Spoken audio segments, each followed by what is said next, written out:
तो last class में हम श्रेणी क्रम और समांतर क्रम को समझ चुके थे। अब यहाँ पे अगला मेथड आता है परिपथ को सोल्व करने का, और जो अगला मेथड है बेटा उसकी बात करते हैं, आता है किरचॉफ लॉ।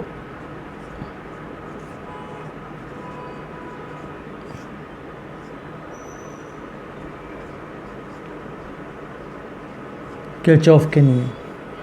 अब यहाँ पे किरचॉफ के नियम है भाई, दो नियम है हमारे पास जिनकी मदद से, जिनकी हेल्प से हम क्वेश्चन को सोल्व करते हैं। और अब यहाँ पे हम जो थोड़े थोड़े बड़े परिपथ होते हैं उनको भी सोल्व करने की तरफ बढ़ेंगे। यहाँ पे जनरली दो नियम होते हैं। पहला नियम जिसके बारे में बात की जाती है ये होता है जंक्शन लॉ, इंग्लिश में बोलते हैं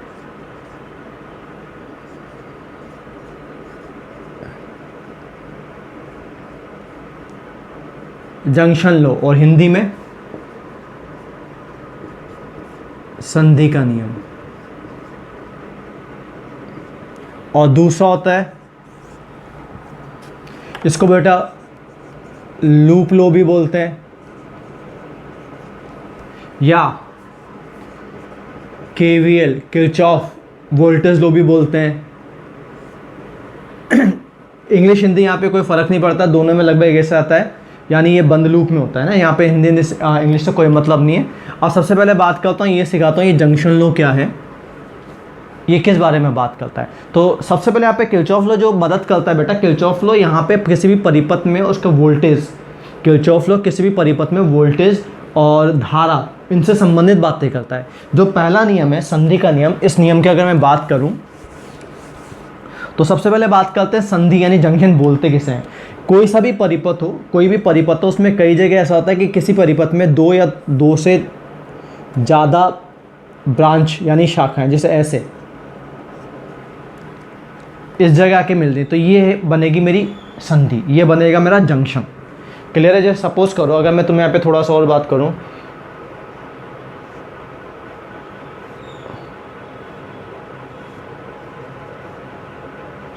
ये है मेरा कोई परिपथ है, तो ये जंक्शन है, ये भी जंक्शन है और ये भी जंक्शन है। तो जहाँ पे दो या दो से मतलब जैसे ये 1 2 3, तो दो या दो से अधिक ब्रांच शाखाएं किसी बिंदु पे आके मिलती है, तो उस बिंदु को क्या बोलते हैं? हम संधि बोलते हैं। दो या दो से अधिक ब्रांच या शाखाएं किसी बिंदु पे आके मिलती है तो हम उस बिंदु को संधि बोलते हैं। और संधि का नियम जो हमसे बोलता है वो ये बोलता है बेटा कि मान लो मैंने इसे बोला ये इस तरह से, इस बिंदु पे 4 ब्रांच आके मिल रही है, इसमें जा रही है धारा I1, इसमें I2, इसमें I3 और इसमें I4। तो जो संधि का नियम है वो हमसे बोलता है किसी भी संधि पर धाराओं का बीजगणितीय योग 0 होता है। किसी भी संधि पर धाराओं का बीजगणितीय योग 0 होता है। नियम है संधि पर धारा का बीजगणितीय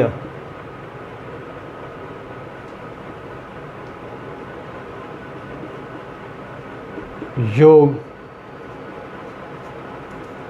0 होता है।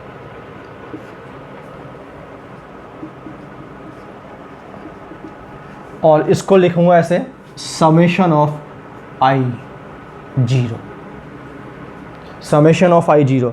अब इसमें क्या होता है, जैसे यहाँ पे मैं तुमसे बोलूँगा, इसमें अब जैसे इस संधि पर अगर ध्यान से देखो तो कुछ धाराएं तो संधि की तरफ आ रही हैं ये, और कुछ धाराएं संधि से दूर जा रही हैं। तो ये अब हमारे ऊपर निर्भर करता है, ये हमारे ऊपर निर्भर करता है, हम जिसको चाहें उसको धनात्मक ले सकते हैं। संधि पे आने वाली धारा को भी धनात्मक ले सकता हूँ, संधि पे जाने वाली धारा को भी धनात्मक ले सकता हूँ। जैसे मान लो मैं अगर आने वाली धारा को धनात्मक लूँ और जाने वाली धारा को ऋणात्मक लूँगा, तो मैं क्या लिखूँगा बेटा, I1 आ रही है तो धनात्मक ले रहा हूँ, I2 जा रही है तो ऋणात्मक ले रहा हूँ, I3 आ रही है तो धनात्मक ले रहा हूँ, I4 भी आ रहा है तो धनात्मक ले रहा हूँ। यह मतलब है किसी भी संधि पे धाराओं का बीजगणितीय योग शून्य होता है। जैसे हमने यहाँ पे आने वाली धारा को धन और जाने वाली धारा को ऋण माना है, तो ज़रूरी नहीं है उल्टा भी मान लेंगे तो कोई फ़र्क नहीं पड़ेगा, कई जगह तुम्हें उल्टा देखने को मिल जाएगा। तो अब यहाँ पे इसको अगर थोड़ा सा और आगे बढ़ाऊँ तो मैं लिख सकता हूँ I1 + I3 + I4 बराबर I2। तो अगर इसको सिंपल शब्दों में लिखूं तो किसी भी संधि पे क्या होगा, आने वाली धारा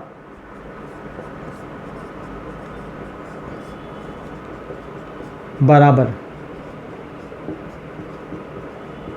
जाने वाली धारा, ये होता है संधि का नियम। तो किसी भी संधि पे अगर इसका स्टेटमेंट लिखना हो, पूछा जाए कि क्या होता है संधि का नियम, तो लिखेंगे संधि पर धाराओं का बीजगणितीय योग शून्य होता है। ये इसको बताने का तरीका और सिंपल वे में याद करने का तरीका है कि आने वाली धारा बराबर जाने वाली धारा। तो अब यहाँ पे इसको थोड़ा सा और समझते हैं, और इसकी हेल्प से जनरली बुक्स वगैरह में देखोगे या कई जगह देखोगे इसको बहुत छोटा सा करके छोड़ दिया जाता है, जबकि यहाँ पे हम इसकी मदद से, इसकी हेल्प से कई अच्छे क्वेश्चन सोल्व कर पाएंगे। सबसे पहले यहाँ पे इसको थोड़ा सा और बात करता हूँ कि ये जो है बेसिकली है क्या। मैं तुम्हें बता चुका हूँ जब भी किसी चालक में धारा बहती है तो उस पर कुल आवेश शून्य होता है, उस पर कोई आवेश नहीं होता। तो अब यहाँ पे हुआ क्या, जैसे मान लो मैंने तुमसे बोला सपोज़ ये चालक तार हैं जिनमें धारा जा रही है, इस प्रकार ये चालक तार हैं जिसमें धारा जा रही है। जैसे मान लो इसमें धारा जा रही है I1, इसमें धारा जा रही है I2, इसमें धारा जा रही है I3। अब यहाँ पे धारा जाने का मतलब ये हुआ बेटा, धारा जाने का मतलब ये हुआ कि यहाँ से आवेश प्रवाहित हो रहा है, तो यहाँ से आवेश प्रवाहित होकर इधर जा रहा है, यहाँ से भी आवेश प्रवाहित होकर इधर जा रहा है। तो जो चालक तार हैं, जो चालक हैं, उनका काम होता है आवेश का प्रवाह करना, वो आवेश का संग्रह नहीं करते। जो चालक तार होते हैं, जो चालक होता है, उनका काम आवेश का प्रवाह करना होता है, आवेश का संग्रह नहीं होता।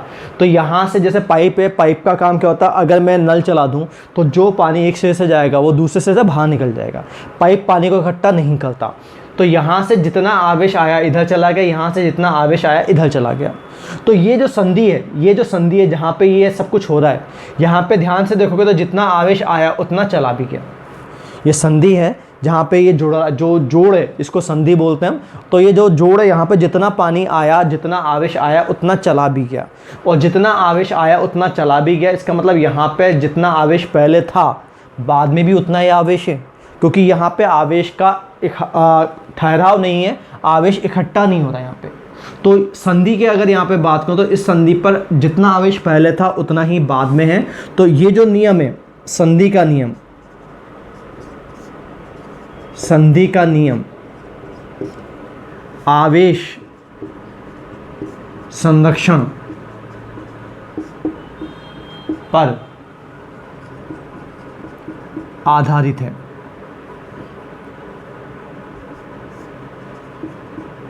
मतलब संधि का नियम किसके ऊपर बेस्ड है बेटा, ये आवेश संरक्षण के ऊपर बेस्ड है। तो ये सिंपल बात, संधि का नियम क्या होता है ये समझ लिया, और किसके ऊपर बेस्ड है इसको समझ लिया। अब यहाँ पे छोटे छोटे कुछ न्यूमेरिकल करते हैं। तो सबसे पहले तो सिंपल न्यूमेरिकल बात करता हूँ, धीरे धीरे न्यूमेरिकल का लेवल बढ़ाएंगे। जैसे मैं ये बोल रहा हूँ कि यहाँ पे अब जो क्वेश्चन हमें कई टिपिकल लगते थे या टिपिकल देखोगे, जो हमने पहले पढ़ा है और इसकी हेल्प से वो क्वेश्चन अब बहुत ज़्यादा आसान हो जाएंगे। सबसे पहले बात करता हूँ, जैसे कई बार तुम्हें ये दिया होता है, जैसे मान लो सिंपल क्वेश्चन, ये धारा 2 एम्पियर, ये धारा 4 एम्पियर, ये धारा 6 एम्पियर। तो इसमें धारा निकालनी मुझे, तो बहुत सिंपल सा क्वेश्चन है। जैसा यहाँ पे मैंने बोला आने वाली धारा बराबर जाने वाली धारा, तो सबसे पहले सुनना है पे धारा कितनी आ रही है 2, और जा कितनी रही है I3 और I2 तो जा रहा है और I1 आ रहा है। तो चाहो तो जैसा भी बोला था वो यूज़ कर सकते हो कि आने वाली धारा धनात्मक, तो यानी I1, जाने वाली धारा ऋणात्मक I2, जाने वाली धारा, और I4, इन सब का योग 0 होगा। तो चेक करना, I1 का मान है 2, -4, -6, 0। और बेटा चेक करोगे तो I4 का मान 8 आ रहा है, और धनात्मक आ रहा है। धनात्मक आने का मतलब यहाँ से धारा जा रही है। अगर ऋणात्मक आता है इसका मतलब धारा आ रही होती। तो यहाँ पे ऐसे भी चेक कर सकते हो, आने वाली धारा कितनी है 2, और जाने वाली धारा कितनी है 10। बेटा अगर संधि से जाने वाली धारा 10 है तो संधि पे आने वाली धारा भी 10 होनी चाहिए। तो यहाँ पे I4 आने वाली धारा बनेगी, और चेक कर लो इससे भी क्या हो जाएगा, आने वाली धारा बराबर जाने वाली धारा। तो ये तो सिंपल बात होगी, आसान बात होगी। ये अब तक हम जाने अनजाने ये चीज़ करते हुए आते हैं, बहुत जगह हमने ये चीज़ करी होगी, तो ये तो सिंपल और आसान बात होगी। अब चलो इसमें थोड़ा सा चीज़ों को बढ़ाते हैं, थोड़ा सा चीज़ों को और क्लियर कर। तो जैसे मान लो हमें दिया हुआ है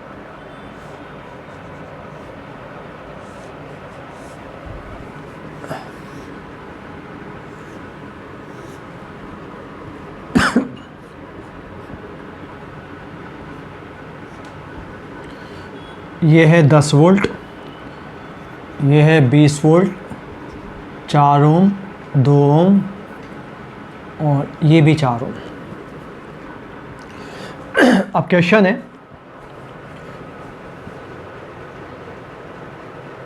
प्रत्येक प्रतिरोध में धारा ज्ञात करो। अब समझना बेटा, यहाँ पे ध्यान से समझ। सबसे पहले वही काम करेंगे मैंने पहले सीखा हुआ है, 0 मानूँ तो मैंने यहाँ 0 माना। अगर मैं यहाँ 0 मानता हूँ तो यहाँ से यहाँ आऊँगा, तो क्योंकि मैं ऋण से धन पे जा रहा हूँ तो बढ़ेगा, कितना बढ़ेगा 10 वोल्ट, तो यहाँ पे +10 आ गया। मैं यहाँ से यहाँ जाऊँगा तो क्योंकि मैं धन से ऋण पे जा रहा हूँ तो घटेगा, तो कितना घटेगा 20 वोल्ट, तो यहाँ पे -20 आ गया। तो ये -20 और ये हो गया 10 वोल्ट। अब इसकी बात करता हूँ, क्योंकि मैं इधर से जब आगे बढ़ता हूँ तो 2 ओम का प्रतिरोध आ गया, तो यहाँ का मैं विभव नहीं लिख पाऊंगा। जब मैं यहाँ से आगे बढ़ता हूँ तो बीच में फिर प्रतिरोध आ गया तो नहीं लिख पाऊंगा, और यहाँ से आगे बढ़ूंगा तो भी नहीं लिख पाऊंगा। तो अब ये बीच में मेरे पास एक ऐसा बिंदु आ गया, एक ऐसा जंक्शन आ गया, बीच में मेरे पास एक ऐसा बिंदु, ऐसा जंक्शन आ गया जिसका मैं प्रतिरोध नहीं लिख पाऊंगा। तो जब भी मेरे पास ऐसा कुछ आएगा जहाँ पे मेरे लिए प्रतिरोध, जहाँ पे मेरे लिए विभव लिखना मुश्किल हो जाएगा, तो मेरे को यहाँ पे फिर मानना पड़ेगा। क्योंकि हो सकता है जैसे मैं यहाँ मान चुका हूँ, तो अब यहाँ मान चुका हूँ तो यहाँ मैं अब 0 नहीं मानूंगा, कुछ और मानूंगा। और मानूंगा तो मानने के लिए अब मुझे कुछ ऐसा मानना पड़ेगा x, y, z, यानी कि मुझे वेरिएबल मानने पड़ेंगे जिनका मान मुझे निकालना है। मुझे यहाँ पे वेरिएबल मानने पड़ेंगे जिनका मान मुझे निकालना है। जैसे यहाँ पे x मान लूँगा, तो अगर यहाँ पे 0 माना है तो यहाँ मैंने x मान लिया। तो अगर मैं यहाँ पे x मान रहा हूँ, हो सकता है कभी ऐसा हो कि मुझे 2 जगह मानना पड़ जाए, तो 2 जगह मानना पड़ेगा। तो जैसे एक बार जो मैंने मान लिया, दूसरी की मैं वो नहीं मान सकता। जैसे मैंने यहाँ पे 0 माना है तो मैं और कहीं पे 0 नहीं मान सकता। जैसे मैंने यहाँ पे x माना है तो मैं और कहीं पे x नहीं मान सकता। तो जो एक बार मैंने मान लिया, मतलब एक परिपथ में एक बिंदु पर एक ही जगह मान सकता हूँ मैं, और 0 एक जगह मान लिया, बाकी के दूसरे को नंबर नहीं मान सकता। मुझे वेरिएबल मानना पड़ेगा। वेरिएबल का मतलब x, y, z ऐसे जिनके मान हमें निकालने हैं। अब क्या होता है, जैसे सपोज करो ये मेरे पास एक संधि आ गई। अब इस जगह में अगर संधि का नियम लगाता हूं तो बेटा यहाँ पे जो ये x है, अब या तो मैं सबसे बड़ा मान लूँ या सबसे छोटा मान लूँ। हम हो सकता है बाकी जो विभव है उनमें सबसे बड़ा भी मान सकते हैं और सबसे छोटा भी मान सकते हैं। मैं यहाँ पे सबसे बड़ा मान के काम करूँगा। मतलब जब मैं इस संधि पर, जिस संधि पर संधि का नियम लगाऊंगा, मैं जिस संधि पर संधि का नियम लगाऊंगा उसका विभव बाकी सबसे बड़ा मानूंगा। जिस संधि पर संधि का नियम लगाऊंगा उसको बाकी सबसे बड़ा मानूंगा। अब यहाँ पे देखना, सपोज इसमें धारा I1, इसमें धारा I2, इसमें धारा I3, क्योंकि ये सबसे बड़ा है। अब यहाँ पे हमें दिमाग नहीं लगाना, कुछ सोचना नहीं, अपना आप आंसर आ जाएगा। जैसे अभी तुम देखोगे तो क्योंकि ये बड़ा है तो धारा उच्च से निम्न की ओर भेजूंगा मैं, और मैंने इसको सबसे बड़ा माना है, तो ऐसा लग रहा है कि तीनों धारा जा रही, तो आ कौन सी रही है? अभी जब हम सोल्व करेंगे तो अपने आप कोई ना कोई वैल्यू ऐसी आ जाएगी कि कुछ धारा यहाँ पे जाएगी, कुछ धारा यहाँ पे आएगी। हमें उसके बारे में कोई दिमाग नहीं लगाना। जिस जगह हमने संधि का नियम लगा रहे हैं उसका विभव सबसे बड़ा मानना है। अब समझना, मैं तुम्हें बता चुका हूँ V1 minus V2 is equal to I into R होता है बेटा। तो यहाँ से अगर I का मान लिखूंगा तो V1 minus V2 upon R। तो क्योंकि मैं इस संधि पर संधि का नियम लगा रहा हूँ तो चेक करना, मैं लिखूंगा I1 plus I2 plus I3, इन तीनों का जीरो होना चाहिए। I1, I2 और I3। अब I1 का मान, इसको सबसे बड़ा मान लो तो उच्च विभव माइनस निम्न विभव यानी x माइनस 10 अपॉन 4 इसके अनुसार। I2 का मान x माइनस 0/2 और ऐसे ही इसका मान x माइनस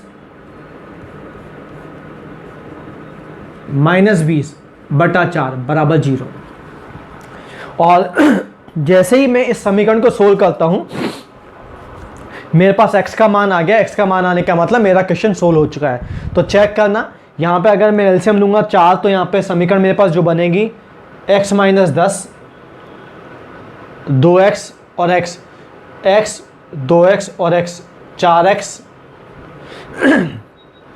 10 माइनस का 10 प्लस का 20 माइनस 10 बराबर 0, x बराबर 2.5।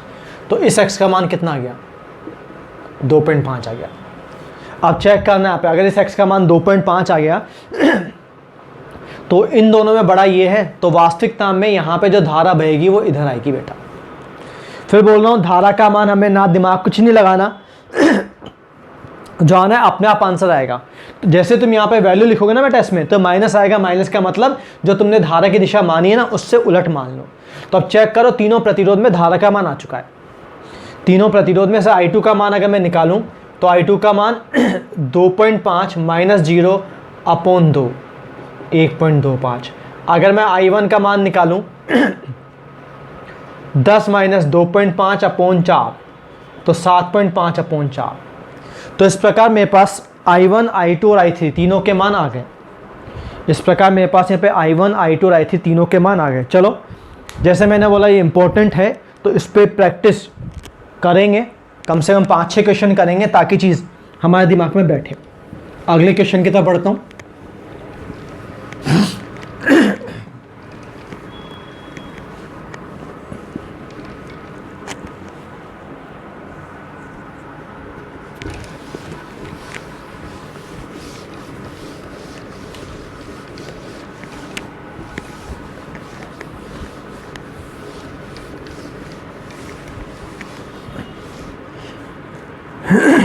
सपोज अब हमें यहाँ पे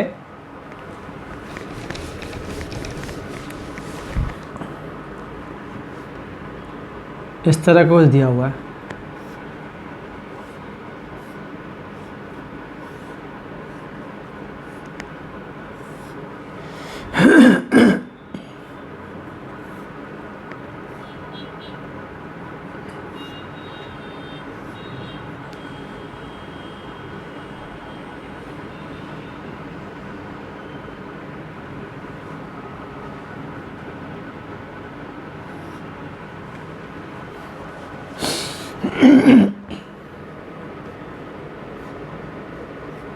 जैसे दिया हुआ है, सपोज करो 5 वोल्ट है, ये 20 वोल्ट है, 1 2 2 1 1। मैं जान के प्रतिरोध के मान छोटे छोटे लिख रहा हूँ क्योंकि मुझे यहाँ पे कैलकुलेशन नहीं समझानी, मुझे यहाँ पे कंसेप्ट समझाना है। अब क्वेश्चन वही है, प्रत्येक प्रतिरोध में धारा का मान ज्ञात करो। तो समझना बेटा, मैं यहाँ 0 मानता हूँ तो यहाँ 0 मानूंगा तो ये 0, यहाँ से आ जाऊँगा क्योंकि मैं ऋण से धन पे आना तो बड़ा 20, यहाँ से आ जाऊँगा तो ऋण से धन से ऋण पे आना तो घटेगा तो -5। तो इसमें तो धारा आ गई, इसमें क्या हुआ, उच्च विभव माइनस निम्न विभव, ये आ गई इसमें धारा 5। अब चेक करना, ये संधि है मेरी। अब मैं यहाँ पे मान लेता हूँ, सपोज मैंने माना इसको x, तो ये भी x ही हुआ। अब चेक करना, इसमें बहने वाली धारा मैं I1 बोल देता हूँ, इसमें बहने वाली धारा मैं I2 बोल देता हूँ। मैं x को सबसे बड़ा मानूंगा जैसा मैंने समझाया था। तो इसमें बहने वाली धारा I1, इसमें बहने वाली धारा I2 और इसमें बहने वाली धारा I3। अब समझना मेरी बात को, संधि का नियम लगा दूं तो संधि का नियम बोलेगा I1 plus I2 plus I3, इन तीनों का मान 0 होना चाहिए। किसी भी संधि पर धाराओं का योग, बीजगणितीय योग 0 होना चाहिए, यानी आने वाली धारा बराबर जाने वाली धारा। अब जैसा यहाँ पे भी तुम्हें दिख रहा है, जैसा तुम्हें यहाँ पे दिख रहा है कि तुम्हें ऐसा लग रहा है कि यहाँ से तीनों धारा जा रही है, मैं फिर बोल रहा हूँ हमें कुछ नहीं सोचना, अपने आप जो आंसर आना है वो आएगा। सबसे पहले I1 का मान लिखता हूँ, तो x को बड़ा माना है तो क्या लिखूँगा, x माइनस 20/2 I1। अब I2 का मान लिखता हूँ, x को बड़ा माना है तो x -5/1, फिर I3 x -5/1 बराबर 0। चेक करना, LCM 2 आएगा बेटा, तो LCM 2 लेके काम करो, तो ये तो x माइनस 20 आएगा, ये आएगा 2x प्लस 10 और ये भी 2x प्लस 10 बराबर 0। चेक करो, 5x बराबर 0 आ गया और x का मान 0। अब जैसे x का मान 0 जो आ रहा है आने दो, कोई दिमाग नहीं लगाना, ये मान 0 आ गया बेटा। अगर ये मान 0 आ गया तो चेक करना, फिर सब में धारा आ चुकी मेरे पास, फिर सब में धारा आ चुकी। देखो यहाँ पे इन दोनों में बड़ा कौन है, बड़ा है ये 0, तो बेटा यहाँ तो धारा की दिशा सही है। इसमें धारा कितनी लिखोगे, I3 का मान कितना लिखोगे, I3 का मान लिखोगे 0 -5/1 यानी 5। इसमें चेक करना बेटा, अब बड़ा ये है 20, तो क्या लिखूंगा 20 - 0/2 यानी 10, यानी यहाँ पे धारा वास्तव में इधर जा रही होगी, इसका मान कितना होगा 10। तो फिर दोबारा यही वाली बात बोल रहा हूँ, हमें यहाँ पे कुछ दिमाग नहीं लगाना, कुछ नहीं सोचना, जैसा दिया हुआ है वैसा काम करेंगे और अपने आप जो आंसर आना है अपने आप आएगा, हमें इसके लिए कुछ भी नहीं सोचना है।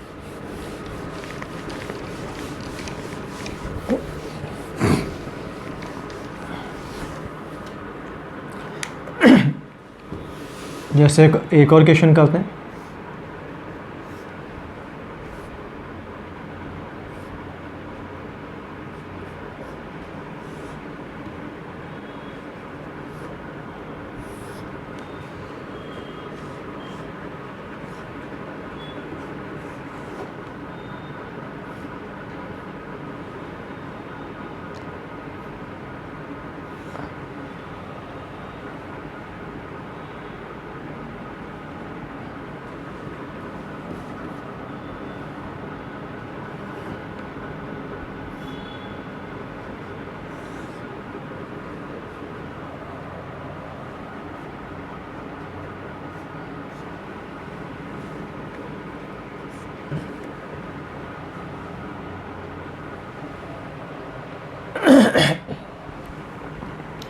समझना बेटा, ये हमें दिया हुआ है, मान लो ये 10 वोल्ट है, ये 2 वोल्ट है, ये 6 वोल्ट है, ये 1 2 2 4 ये दिया हुआ है। तो समझना, मैं यहाँ पे 0 मानता हूँ, तो यहाँ पे 0, इधर से इधर जाऊँगा तो बढ़ेगा, कितना बढ़ेगा 2 वोल्ट बढ़ेगा, कारण तुम्हें पता है ऋण से धन पे आ रहा हूँ। ये भी 0, ये भी 0, फिर ये आ गया 2, इधर से इधर जाऊँगा तो घटेगा, कितना घटेगा 6, तो ये हो गया -4। क्लियर बेटा। अब ये 6 वोल्ट है, इधर से इधर जाऊंगा तो घटेगा, तो ये -4 आ गया। अब ये -4 आ गया, चेक करना, इधर से इधर जाऊंगा तो ये बढ़ा, तो ये 10। अब इसका विभव मैंने माना x, तो इसका विभव अगर x मानूं बेटा, ये प्रतिरोध रह गया मेरा, इसको 2 बोल देता हूँ। इसमें मान लो धारा I1 है, इसमें धारा I2 है, इसमें धारा I3 और इसमें धारा I4। इसमें तो धारा निकल के आई चुकी, यहाँ पर धारा इधर आएगी, कितनी आएगी V1 - V2 अब चेक करना, मुझे यहाँ पे अगर संधि का नियम लगा दूँ तो सभी धाराओं का योग यानी I1 plus I2 plus I3 plus I4 ये 0 करना है बेटा। तो सबसे पहले बात करता हूँ, चेक करना, सबसे पहले यहाँ पे अगर I1 + I2 I3 इनके मान लिखना स्टार्ट करूँ, तो जैसे यहाँ पे मैंने बोला यहाँ पे धाराओं का योग 0 होगा, तो अगर मैं I1 का मान लिखूँ तो चेक करना, इसको मैंने I1 बोला है तो x को सबसे बड़ा मानूंगा, तो लिखूँगा I1 का मान V1 - V2 upon R। I2 का मान, I2 मैंने इसको बोला है तो यहाँ पे चेक करना V1 - V2 upon R। I3 का मान V1 - V2 upon R। I3 का, अब I4 का V1 - V2 अपॉन 0। और अब यहाँ पे समीकरण को सोल्व करके मैं x का मान निकाल सकता हूँ। अब जैसे यहाँ पे एलसीएम आएगा 4, तो चेक करना ये 2x, ये 2x, ये x और 2x, तो 2 2 2 2 2 कुल मिला के कितना हो बेटा, ये हो गया 6 और 1 7x।